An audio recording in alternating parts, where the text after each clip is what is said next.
Okay, paano naman sir kung halimbawa ang i-derive natin is si for example ay mayroong root, okay? Square root of x. Doon muna tayo sa simple. Okay? So, tandaan natin na kailangan ay i-transform natin siya into another form, okay, na dapat ay visible ang ating exponent kasi nga gagamit tayo ng power rule. Okay? Tandaan natin na kung maaalala ninyo na ang square root of x, okay, ay pwede natin i-transform into another form,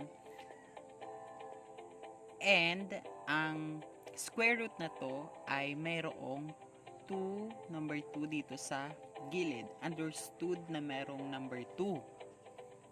Kaso hindi natin siya nilalagay kasi nga nakasanayan ng kapag mayroong square root, 2 siya. Okay?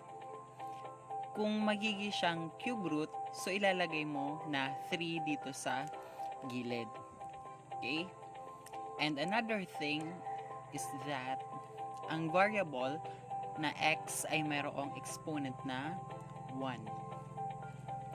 Okay, so ano gagawin natin? Okay, kung ano ang exponent ng variable, siyang magiging numerator. Kung ano naman ang root, siya naman ang magiging denominator. So, ang magiging exponent ng x ay magiging fraction. Okay, so anong gagawin natin? Since hindi pa tayo magde-derive, ilalagay pa natin ang d over dx. Okay, so nagmamalfunction na naman ang ating whiteboard marker. Okay, ilagay natin d over dx. Okay, so copy natin ang x na variable. Okay, sabi ko nga kung ano ang exponent ng x, yun ang magiging numerator ng exponent. So we have the exponent of 1. So ilalagay natin numerator ay 1. Kung ano naman ang root, yun naman ang magiging denominator. So fraction bar and then 2. Okay, so we have x raised to 1/2. Yan na po ang point na magde-derive na tayo. Okay, using the power rule, okay, tatanggalin na natin yung d over dx kasi nga magde-derive na tayo. Copy x, okay, exponent times the numerical coefficient, we have the answer 1/2 times 1 is 1/2. Okay, and then subtract 1 to the exponent. 1/2 minus 1 is negative 1/2. So, pwede pa natin siyang i-transform. Okay, since we have a negative exponent, ibababa natin yung x raised to negative 1/2. Okay, and then multiply it to the numerical coefficient. So, ang mangyayari, we have here, kung ibababa natin yung ating x raised to negative 1/2, yung negative exponent natin ay magiging positive.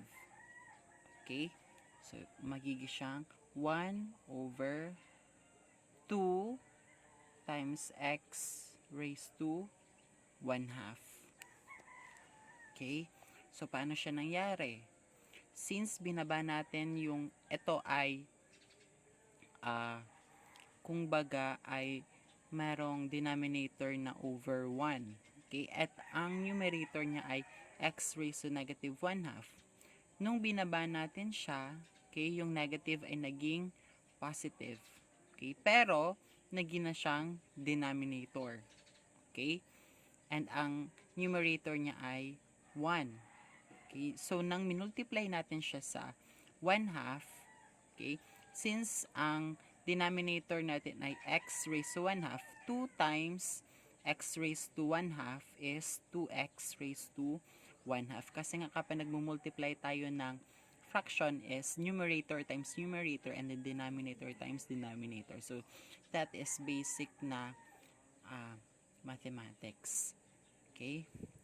So, paano naman sir kung hindi po siya square root or ibang klase siya ng root? Example.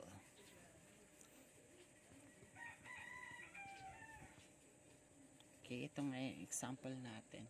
Paano sir kung halimbawa the derivative, na naman tayo sa marker. The derivative of cube root of x squared. Paano na kaya yan kung cube root na tsaka ang exponent pa ay 2? Okay? So, parehas din ang ating gagawin. So, ang mangyayari dyan is that copy pa rin natin ang d over dx or the symbol for derivative kasi hindi pa tayo magde-derive. Ita-transform lang natin yung cube root ng x squared into another form. Okay? So, sabi natin, copy natin ang x na variable. Kung ano ang exponent ng x, yun ang magiging numerator. So, that is 2. And then, fraction bar. Kasi magiging fraction na siya, ang exponent niya.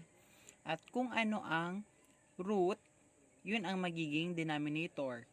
So, this case, we have cube root. So, ang denominator natin ay 3.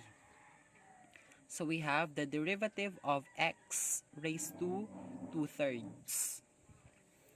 Okay. So, yan na po yung point na gagamitin na natin ang power rule. Magde-derive na tayo.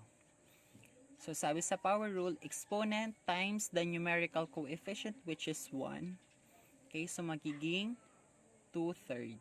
Kasi 2/3 times 1 is 2/3. Copy the variable x. And then, subtract 1. Okay, from the exponent. So, 2/3 minus 1 is equal to negative 1/3. Okay?